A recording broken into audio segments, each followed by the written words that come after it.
గతంలో తెలుగుదేశం పార్టీ అభిమానులు, జనసేన అభిమానులు, భారతీయ జనతా పార్టీ అభిమానులు అందరికీ నా హృదయపూర్వక నమస్కారాలు.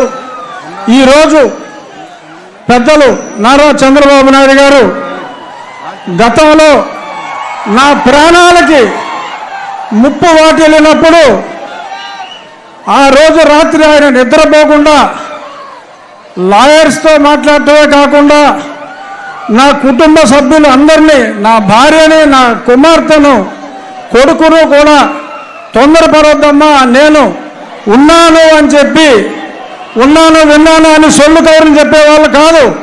నిజంగా ఆయన నాకు ఉన్నారు, నిజంగా ఆయన నా ఆక్రోశం విన్నారు కాబట్టి ఇప్పుడు ఆయన చెప్పినట్టు నేను మీ ముందు బ్రతికున్నా. సో కాబట్టి నేను ఆయనకి ఎంతో రుణపడి ఉన్నాను. ఇక నుంచి కొన్ని కారణాల వల్ల నేను 4 ఏళ్ళు దూరంగా ఉండవలసి వచ్చింది.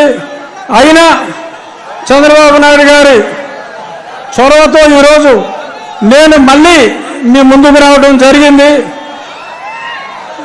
ఎప్పుడూ నేను ముందుగా చంద్రబాబు నాయుడు గారికి, అలాగే మీ అందరికీ నేను రుణపడి ఉంటాను. మీ రుణం నేను తీర్చుకుంటాను. అతి త్వరలో జూన్ 4వ తారీఖు ప్రపంచం సృష్టించబోతున్నారు నారా చంద్రబాబు నాయుడు గారు. అలాగే ఆయనకి తోడుగా పవన్ కళ్యాణ్ గారు, పైన నరేంద్ర మోడీ గారు. ఈ కలయిక నేను సంవత్సరంగా చెప్తున్నా, త్రిమూర్తుల కలయిక ఉంటుంది అని.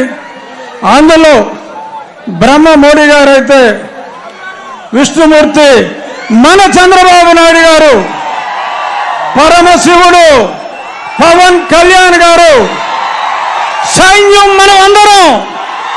జై తెలుగుదేశం, జై చంద్రబాబు నాయుడు గారు, జై మోడీ, జై పవన్ కళ్యాణ్.